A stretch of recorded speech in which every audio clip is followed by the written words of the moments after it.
Hello everybody and welcome back to Dollar Tree Dinners. My name is Rebecca. Welcome back to my kitchen, or if you're new here, I'm glad that you're joining me today.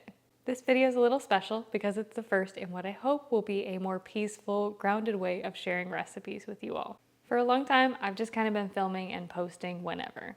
I decide each morning what to make, what to film, what to edit, and it worked for a while, but lately it has been starting to wear on me a bit.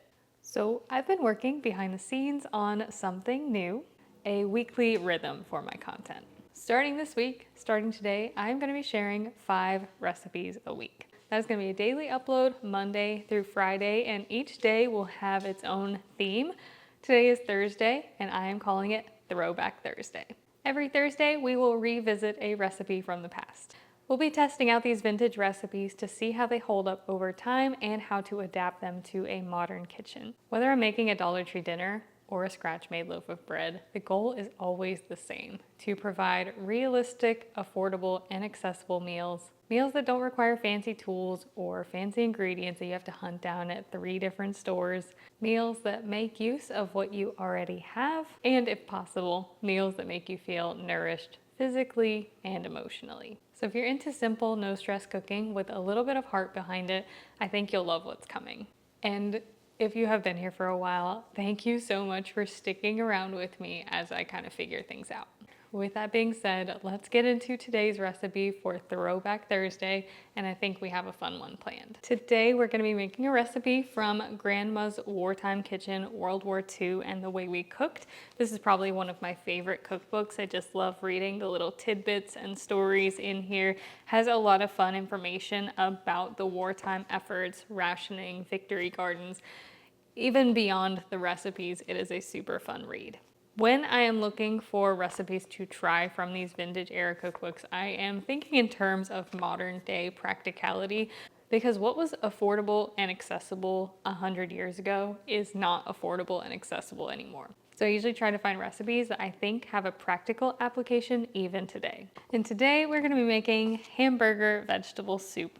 So this hamburger vegetable soup recipe calls for a ½ pound of ground chuck, 1 cup chopped onions, 1 cup chopped green bell peppers, 1 cup chopped carrots, 1 cup chopped celery, 1 cup chopped mushrooms, 1 cup of yellow corn kernels, and 1 cup of fresh or frozen peas. So a lot of the volume from the soup is going to come from all of these different vegetables that are going in there, and feel free to swap these out for whatever you have on hand, whatever your family prefers.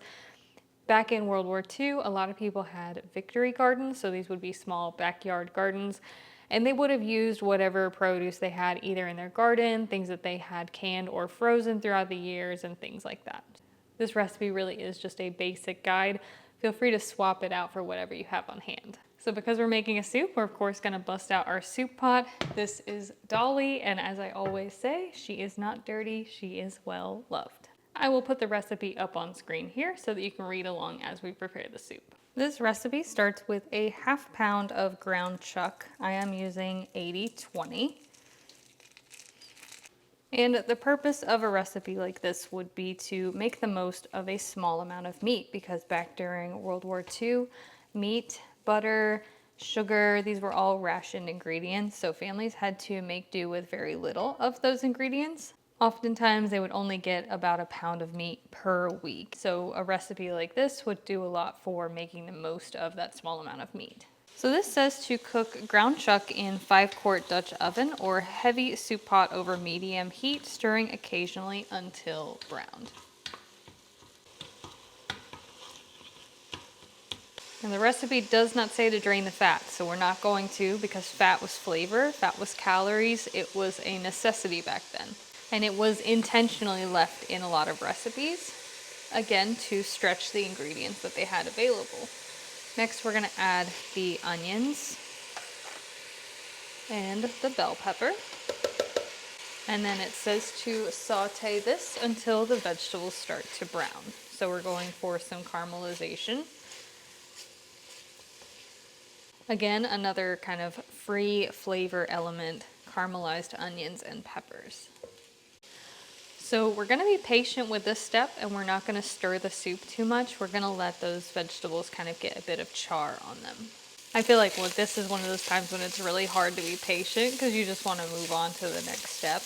But I'm sure that, you know, the patience is rewarding because the sweetness of caramelized onions can add a lot of flavor to things, especially because we're not adding any like broth or stock. We're just going to be adding water to it. So being able to layer those flavors is really important.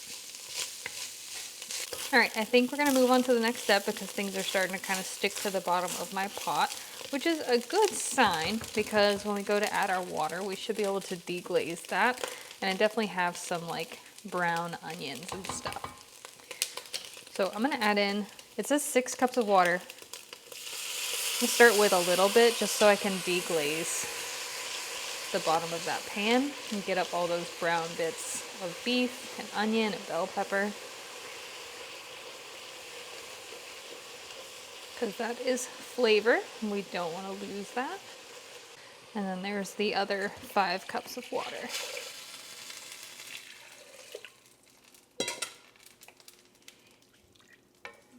Get all that. So a couple things I want to point out is that our liquid is not clear. It is definitely a brown color like beef broth. That's from the caramelized bits from the bottom of the pan.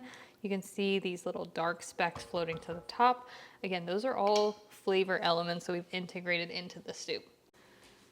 So next we're gonna add in all of the rest of our veggies, our carrots, celery, mushrooms, corn, and peas. And then the next step is to let that come up to a boil, stirring constantly. I like the little tidbits at the beginning of each recipe, and this one says, once we had a freezer, my mother would deglaze the skillet after cooking hamburgers and freeze the broth it made. She would gradually collect enough to make a flavorful soup using the same recipe only without the ground chuck.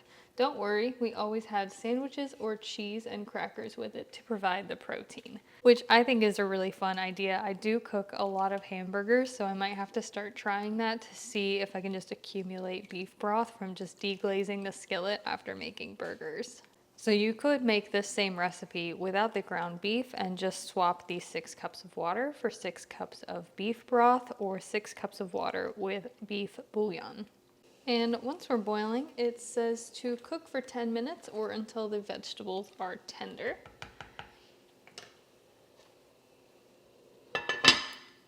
And while that simmers, I'm going to slice up my loaf of bread. I made a loaf of my overnight bread to go with the soup. This is just flour, water, salt, and yeast. No kneading, no fuss. I have shared it on my channel before, and it's one of my go-tos. It's hearty, it's rustic, and it really makes a simple meal like this feel complete. And honestly, I might have chosen to make a soup just as an excuse to make this bread. There's something about tearing off a warm piece of bread and dipping it in a soup that just feels so homey. I love this recipe. It's quite dense, the bread itself, but it pairs really well with soups. I wouldn't particularly use it as like a sandwich bread, but it makes a really good toast in the morning for eggs too.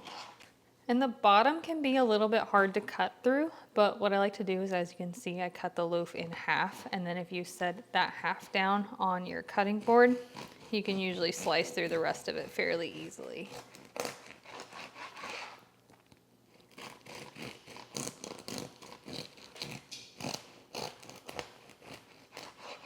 These little end pieces of the bread are my favorite because I like to use them to taste the bread and make sure it's good. It always is though. All right, here we are after 10 minutes. The soup has been simmering. I'm sure all of the vegetables are tender at this point. And then the final step is to season this to taste with salt and pepper. Salt and pepper was really commonly used during World War II. A lot of families did not have a fully stocked spice cabinet like we have today, and spices were commonly imported, making them a lot more expensive. So people had to make do with what they had, and oftentimes that just meant salt and pepper. And that doesn't necessarily mean that the food was bland. because when you're reading a recipe and it gives you a measurement for salt and pepper, but then it says to add it to taste, that's literally what it means. Add some, give it a taste, add more until you're happy with the flavor. And depending on how you make a particular dish, like if you're using plain water instead of broth, that might mean being a little bit heavier handed on the salt particularly. The goal with meals like this was not to impress anyone, it was just to put something hot and filling on the table. And a pot of soup like this could feed a whole family with the bread on the side. So that is Hamburger Vegetable Soup from World War II in the 1940s, and we are serving that with our rustic homemade overnight bread. I'm going to chunk up the bread and put it in the soup, let it kind of soak up all of that broth. Let's dig in.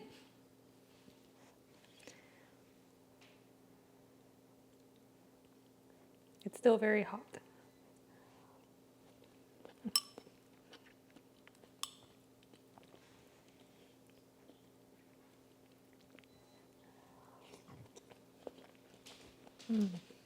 Now, with those goals in mind of just being simple, warm, nutritious, and feeding the whole family, I do feel like this fits the bill.